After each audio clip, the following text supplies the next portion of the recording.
नमस्कार, आप देख रहे हैं प्राइम न्यूज और मैं हूं आपके साथ आलोक शुक्ला। उत्तराखंड प्राइम में आप सबका स्वागत है। सीएम तीरथ सिंह रावत ने रायपुर स्टेडियम के कोविड केयर सेंटर का निरीक्षण किया। इस दौरान सीएम ने यहां पर बनकर तैयार हुए 30 बेड के आईसीयू का निरीक्षण किया है। सीएम को रायपुर के विधायक श्री उमेश शर्मा काऊ ने बताया कि आईसीयू में 5 बाईपेप मशीन भी लगाई गई हैं। सीएम ने डॉक्टर बीपी सिंह के कोविड केयर सेंटर के संचालन के लिए चिकित्सकों और स्टाफ को बढ़ाने का आग्रह किया, जिस पर सीएम की ओर से सकारात्मक कार्रवाई का भरोसा दिलाया गया। साथ ही सीएम ने जिलाधिकारी को निर्देश दिए कि अन्य व्यवस्थाओं के साथ ही डॉक्टर, नर्सिंग स्टाफ आदि के भोजन, पानी और आराम करने की भी उचित व्यवस्था सुनिश्चित की जाए।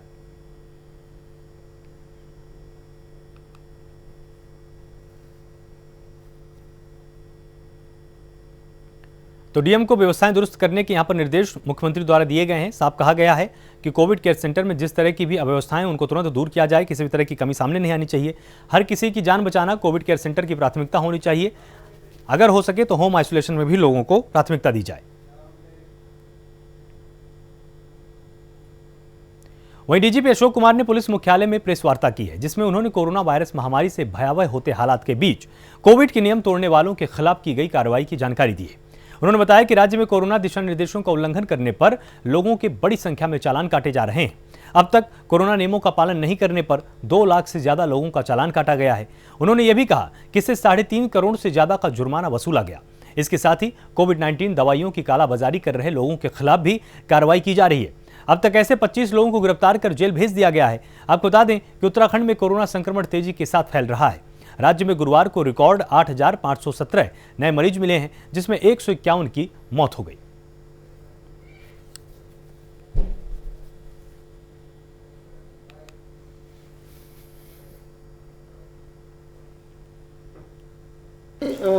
ये जो दौर है, दूसरा जो फेज है, ये बहुत ज़्यादा संक्रामक है पहले फेज के बजाय।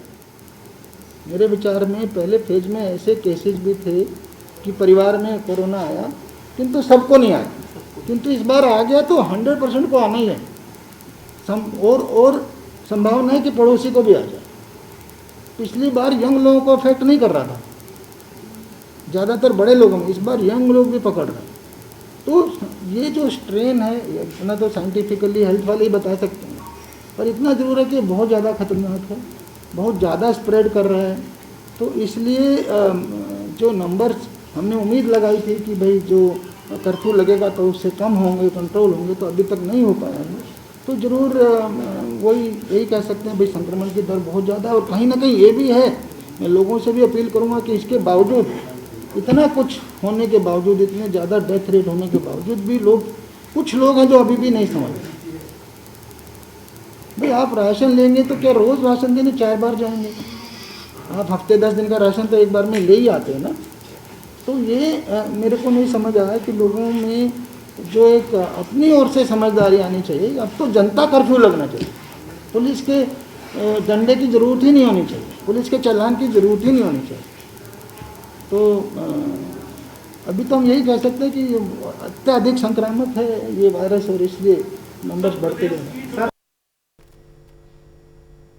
अब आइए आपको देहरादून से एक बड़ी खबर बता देते हैं, जहां पर पूर्व सीएम हरीश रावत ने यहां पर ट्वीट कर दिया है। सल्ट विधानसभा में हार पर यहां पर ट्वीट किया गया है। सल्ट उपचुनाव में मेरी अपील हारी है, यह हरीश रावत ने ट्वीट किया है।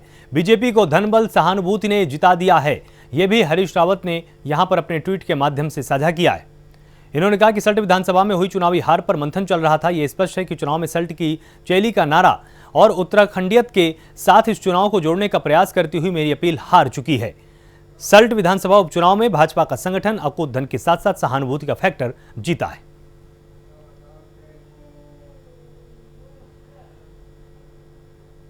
वहीं देहरादून में जिला अस्पताल के डॉक्टर NS बिष्ट का एक बड़ा बयान सामने आ चुका है।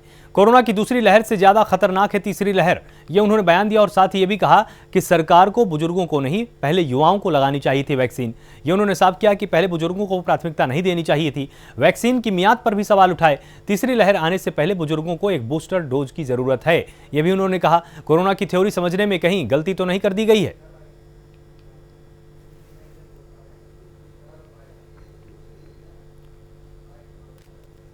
आज हम कोरोना की दूसरी लहर के बारे में चर्चा करना चाहते हैं। कोरोना की पहली लहर को लगभग 1 वर्ष का समय लगा। कोरोना की पहली लहर 6 महीने में पीक पर पहुंची और अगले 6 महीने पर ये अपने ढलान पर है। इस दौरान नवंबर दिसंबर के आसपास जनवरी तक हमने देखा कि कोरोना के केसेस में काफी गिरावट आई और उस दौरान बुजुर्गों के लिए वैक्सीनेशन भी उपलब्ध हो। हमने देखा कि दूसरी लहर बहुत जल्दी पीक पर जाती हुई लग रही है।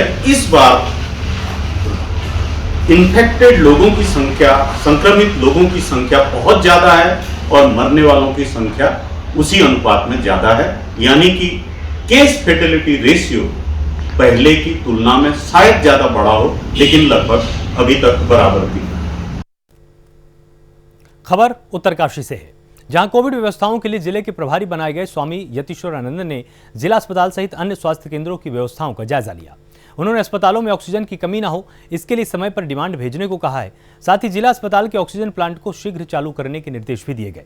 उन्होंने कहा कि कोविड के अतिरिक्त अन्य मरीजों को भी इलाज मिल सके, इसके लिए अलग से बेड की व्यवस्था की जाए।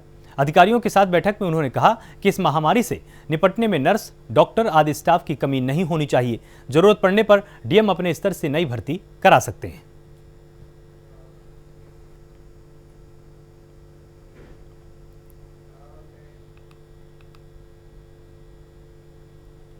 वहीं धारचूला विधायक हरीश धामी की बेटी का देहरादून के दून अस्पताल में निधन हो चुका है।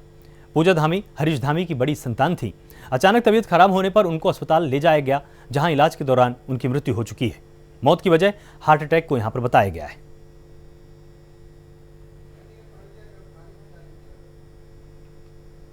तो विधायक हरीश धामी की बेटी का यहां पर निधन हो चुका है। जब डॉक्टरों ने जांच की तो हार्ट अटैक एक कारण के रूप में यहां पर सामने आया है और इसके बाद से पूरे प्रदेश में शोक की लहर है और धारचूला भी शोक संतृप्त है।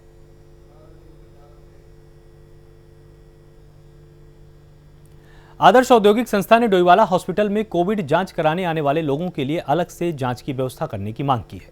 उप जिलाधिकारी लक्ष्मी राज चौहान को दिए गए ज्ञापन में कोविड जांच के लिए आने वाले नागरिकों के लिए हॉस्पिटल के बाहर व्यवस्था करने की मांग उठाई गई। पूर्व सभासद विजय बख्शी ने बताया कि टेस्ट कराने आने वाले लोग गर्मी से लंबी लाइन लगाकर परेशान हो रहे हैं।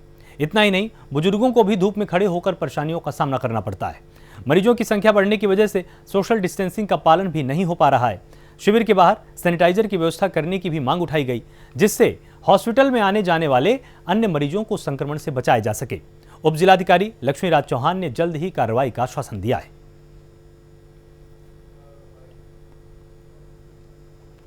कल हमने माननीय एसडीएम साहब को एक ज्ञापन दिया था, जिसमें यहाँ पर सोशल डिस्टेंसिंग बिल्कुल नहीं हो रही है, जहाँ पर अपना कोविड के टेस्ट हो रहे हैं।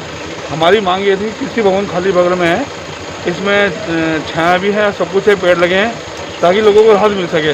इससे संक्रमण फैलने का ज़्यादा खतरा फैला हुआ है और मैं बार बार ये कहना चाहता हूँ डिपार्टमेंट से कम इनके लिए छाया और इसका प्रबंध तो करे, ताकि जो लोग आ रहे हैं बेचारे बचें। विजय भाई, दूर दूर से लोग आए हुए हैं, सुबह 6 बजे यहाँ खड़े हैं, 10 बजे टीम आ रही है, तो थोड़ा सा इसमें कहना चाहेंगे कि तेजी लाई जाए जांच में, स्टाफ बढ़ाया जाए। देखो, हमारे तो स्वास्थ्य विभाग से मांग ये है कि लोग काफ़ी दूर थानो, झड़ोन, आपका दूधली, आपका इठारना, हर जगह से लोग यहाँ पर आ रहे हैं बेचारे अपने टेस्ट के लिए, और इनका टेस्ट में बड़ी दिक्कत हो रही है। उत्तराखंड प्रदेश कांग्रेस कमेटी के प्रवक्ता गरिमा मेहरा दसोने ने काबीना मंत्री गणेश जोशी पर जमकर निशाना साधा है। उन्होंने सरकारी संसाधनों के दुरुपयोग पर ऐतराज जताया है और यह भी कहा कि कोरोना मरीज अव्यवस्था के चलते जिंदगी खो रहे हैं। लेकिन मंत्री जोशी चंपावत पिथौरागढ़ का हवाई दौरा करते हैं। गरिमा ने यह भी कहा कि मंत्री को अपने प्रभार वाले जिले में अस्पतालों में व्यवस्थाओं का जायजा लेने के लिए जरूर जाना चाहिए था, लेकिन वो तो एक हेलीपैड से दूसरे हेलीपैड पर उड़ते हुए नजर आते हैं।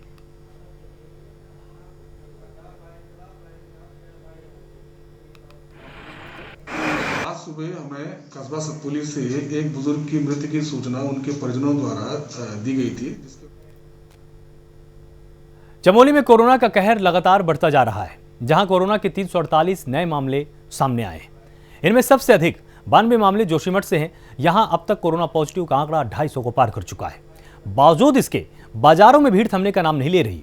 जोशीमठ में कोरोना रोकथाम के लिए नगर क्षेत्र में सक्रिय है, लेकिन यहां बाहर से आने वाले वाहनों को भी सैनिटाइज किया जाता है। वहीं नगर पालिका के गांधी मैदान में पालिका कर्मियों का कोरोना टेस्ट भी किया गया। और बता दें कि जिले में अब तक 6349 लोग कोरोना से कुल संक्रमित हो चुके हैं। इनमें से 4107 लोग ठीक हो चुके हैं। जबकि 2051 केस अभी भी एक्टिव बने हुए हैं।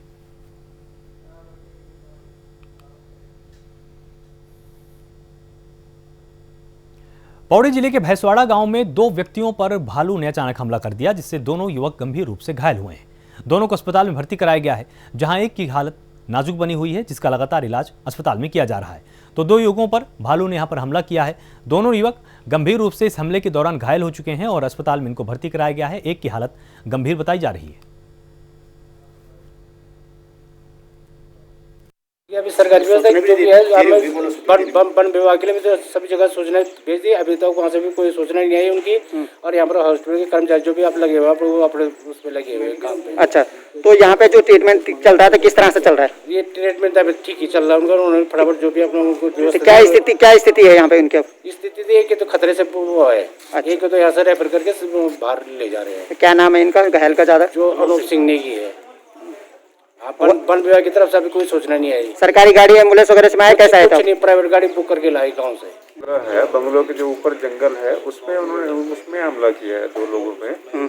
और एक का जो है दायां जो हिस्सा है सिर का वो उसने काफी हद तक जो है डैमेज कर दिया है। और दूसरे का जो है दायां पैर और सिर में जो है उसने जख्म ले रखे हैं। सर्जरी वाले आए हुए हैं, हमने उनको सूचना कर दी है। जिसका सिर का हिस्सा ज़्यादा डैमेज है उसको हम एम्स रेफर कर रहे हैं। दूसरा स्टेबल है, उसको हमने जो है सारे ट्रीटमेंट दे के अब घर के लिए हम भेज रहे हैं। बीच बीच में वो अपने ट्रीटमेंट के लिए आता रहे। किच्छा में कोरोना मरीजों के इलाज के लिए विधायक राजेश शुक्ला ने कोविड केयर सेंटर अस्पताल का शुभारंभ किया, जहां 32 ऑक्सीजन कंसंट्रेटर और 50 ऑक्सीजन सिलेंडर के साथ सूरजमल कॉलेज में 100 बेड का अस्पताल बनाया गया है। विधायक राजेश शुक्ला ने किच्छा वासियों को बधाई देते हुए कहा कि अब कोविड संक्रमित मरीज को किच्छा में ही उचित इलाज मिलेगा। वहीं चिकित्सा अधीक्षक ने बताया कि कोरोना महामारी से बचाव के लिए कोविड केयर सेंटर में समुचित इलाज की व्यवस्था की गई है और स्वास्थ्य विभाग की तरफ से एम्बुलेंस की भी व्यवस्था की गई है।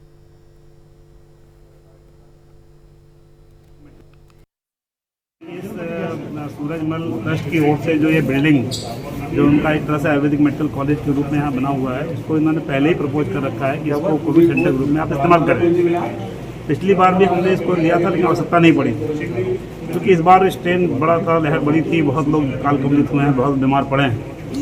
इसलिए हम लोग तैयार थे कि इसको चलाना है, लेकिन छोटी मोटी चीज़ों की वजह से चल नहीं पा रहा। कल हमने एक बैठक ली थी इस संबंध में, प्रशासनिक अधिकारी भी आए थे सारे और स्वास्थ्य विभाग के भी सीएमओ से लेकर सभी अधिकारी थे, और हमने इच्छा जाहिर की थी कि कल यानी आज ये कोविड सेंटर प्रारंभ हो जाए। उसके लिए ऑक्सीजन कंसंट्रेटर की आवश्यकता थी, किट्स की आवश्यकता थी और कई चीज़ों की आवश्यकता थी। मैंने कहा इसको आज ही पूरा कर लिया है और मुझे खुशी है कि कल ही सारी व्यवस्थाएँ चाक चौबंद हो गई हैं और आज हमारा ये अस्पताल अब तैयार है, रेडी है। यहाँ पर पेशेंट जैसे ही आने शुरू होंगे, क्योंकि आज अखबार प्रेस हो गया है, वो अभी आएंगे 12 बजे 1 बजे के बाद, तो यहाँ पर सब पेशेंट्स को, प्रारंभिक स्टेज के पेशेंट्स को जो एसिम्टोमेटिक हैं या जिनके अभी स्टेज फर्स्ट है, जो लो ग्रेड में हैं, उनके हम यहाँ पर ट्रीटमेंट करेंगे। और जब हमें लगेगा कि ऐसा कोई पेशेंट है जो ज़्यादा सीवियर है, उसको बड़ी चिकित्सा की आवश्यकता है, तो उसको फिर हम फर्दर आगे जो मेडिकल कॉलेज है या जहाँ भी बेड होंगे वहाँ भेजने का काम करेंगे। तो मैं बधाई देना चाहता हूँ स्वास्थ्य विभाग के सभी अधिकारियों को, मैं बधाई देना चाहता हूँ डीएम साहब को, बधाई देना चाहता हूँ एडीएम और सभी प्रशासनिक अधिकारियों को कि सब लोगों ने बहुत मुस्तैदी के साथ इसको आज ही शुरू किया है और इससे मुझे लगता है कि किच्छा क्षेत्र और आसपास के लोगों को सुविधा होगी। पौड़ी में एनएसयूआई की पौड़ी इकाई ने सीएमएस से मुलाकात कर पीपीपी मोड पर चलाए जा रहे जिला अस्पताल की खामियों के प्रति नाराजगी जाहिर की है। एनएसयूआई के कार्यकर्ताओं का कहना है कि पौड़ी जिला अस्पताल में लोगों को सुविधाएं ठीक से मुहैया नहीं हो पा रही। अस्पताल में सामान्य जांच भी नहीं हो पाती है, जिसके चलते अस्पतालों में आ रहे मरीजों को बिना जांच के ही निजी लैब भेज दिया जाता है, जो कि गरीब मरीजों पर आर्थिक बोझ लगातार बढ़ा रहा है।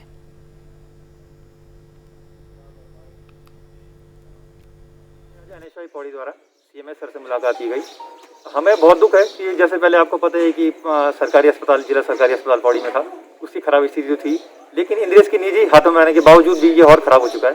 एक गडोली, हमारे मेन पौड़ी गडोली गांव में एक बालिका का केस सामने आया, जिसमें उनके ओंठ कट गया था, उनके ओंठ में टाँके लगने थे, वो टाँके लगाने के धागा तक यहाँ पर उपलब्ध नहीं कराया गया। और उसके बाद जब हमने यहाँ पर आए, हमने अपने तरफ से जानकारी जुटाने की कोशिश करी, तो जो बिल्कुल कॉमन टेस्ट है, बेसिक टेस्ट है, चाहे वो LFT हो, RFT हो, ये सब बाहर से करवाए जा रहे हैं, जबकि यहाँ पर मशीनें उपलब्ध हैं।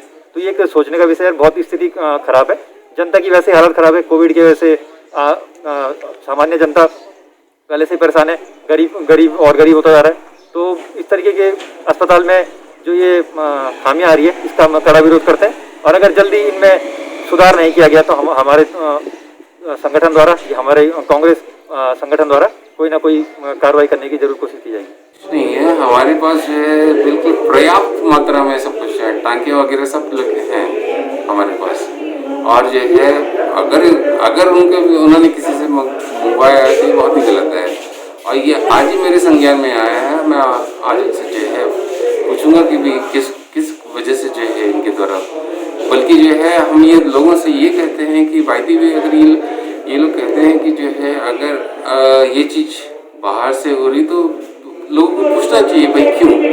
हम लोग यहाँ बैठे हैं पब्लिक के लिए तो बैठे हैं। कुछ टेस्ट ऐसे कि सब जो बाहर किए जा रहे हैं यहाँ से ऐसे भी आ रहे हैं लोग, इसे कहते हैं ये लोगों को ये कहा जा रहा है कि इनसे जो है कुछ जो टेस्ट हैं कुछ टेस्ट बाहर से कहा जा रहा है, लेकिन ये जो है हम उनसे यही कहते हैं, लोगों से कहते हैं कि अगर यहाँ टेस्ट जो है उनसे पूछे कि ये टेस्ट यहाँ हो रहे या नहीं हो रहे हैं। अगर हो रहे हैं तो ये सीधे यहाँ टेस्ट करवाएं। आप उनसे कहें कि जो है यहाँ की टेस्ट लिखें हमको, और जो हमने जो है पैथोलॉजिस्ट से कह रखा है कि जो भी सामान आपको चाहिए आप हमसे मांग कीजिए। मसूरी में कोरोना के बढ़ते संक्रमण को लेकर नगर पालिका प्रशासन द्वारा बड़े स्तर पर शहर को सैनिटाइज किया जा रहा है। इसको लेकर मसूरी नगर पालिका के अधिशासी अधिकारी आशुतोष सती ने मसूरी को 4 जोन में बांट दिया है। इसके लिए जोनल इंचार्ज भी नियुक्त किए गए हैं, जिनकी देखरेख में पूरे मसूरी को सैनिटाइज किया जा रहा है। स्वच्छता कर्मियों के द्वारा सभी स्वास्थ्य सुविधाएं नगर पालिका के द्वारा उपलब्ध कराई जा रही हैं, परंतु कई स्वच्छता कर्मियों को संविदा में रखा गया है जिनकी तनख्वाह बहुत ज्यादा कम है, वहीं उनका लाइफ इंश्योरेंस भी नहीं है। ऐसे में स्वच्छता कर्मियों ने मांग की है कि नगर पालिका प्रशासन अपने स्तर पर नहीं तो सरकारी स्तर पर सफाई कर्मचारियों के लिए बीमा का प्रबंध करे, जिससे वो और उनका परिवार सुरक्षित रह पाए।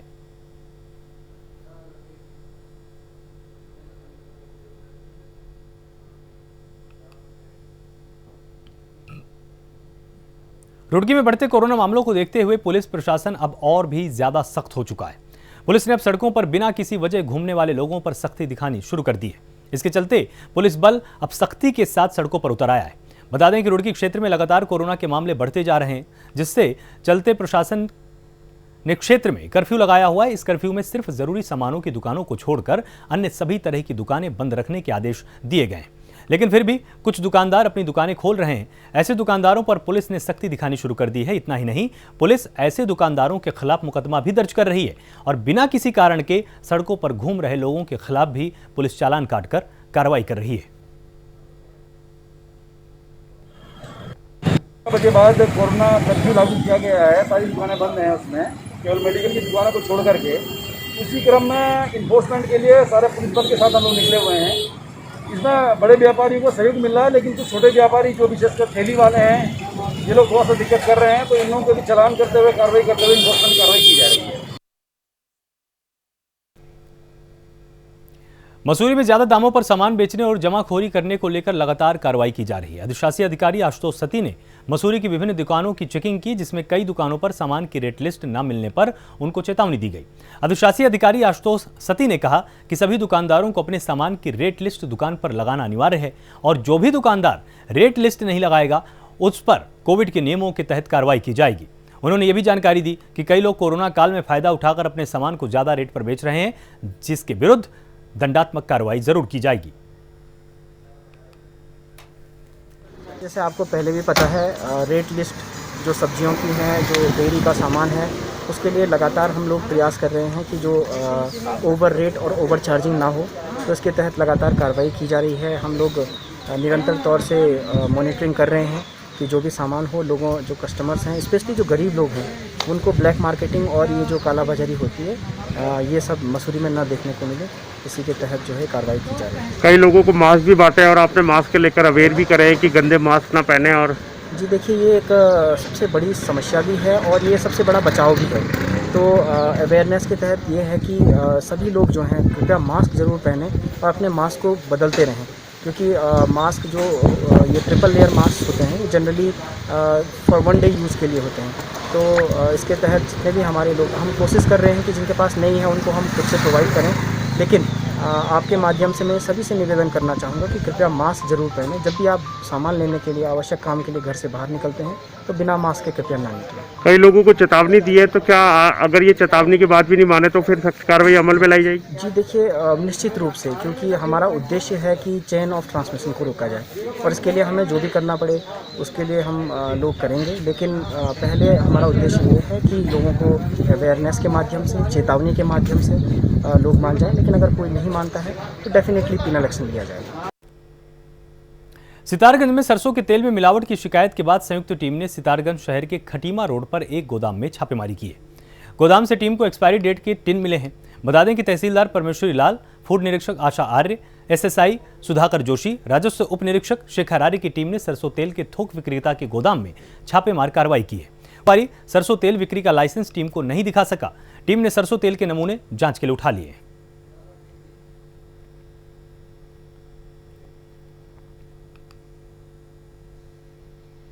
टिहरी में 3 अलग अलग जगहों पर बादल फटने से नालों का पानी उफान पर आ चुका है। इसके चलते खेत और फसलों को भारी नुकसान हुआ है। वहीं कई रास्ते भी क्षतिग्रस्त हो चुके हैं। बादल फटने से पानी खेतों में घुस चुका है, जिससे गेहूं की फसल पूरी तरह से बर्बाद हो चुकी है। जानमाल का कोई नुकसान तो नहीं हुआ। और बता दें कि मोटर मार्ग पर एक मिनी ट्रक पिपोला के पास मलबे की चपेट में आ गया। ट्रक में सवार वाहन चालक और 2 अन्य मजदूर सुरक्षित बच निकले हैं।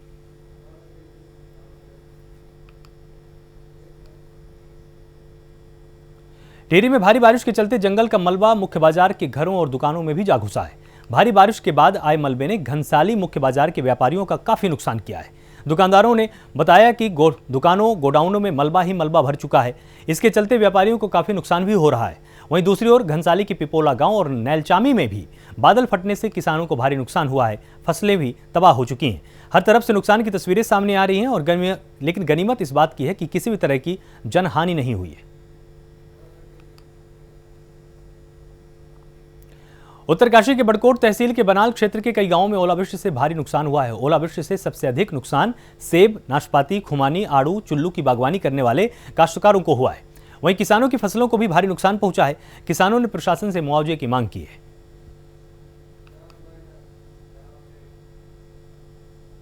उत्तराखंड प्राइम में फिलहाल इतना ही। आप लगातार जुड़े रहिए प्राइम न्यूज के साथ। नमस्कार।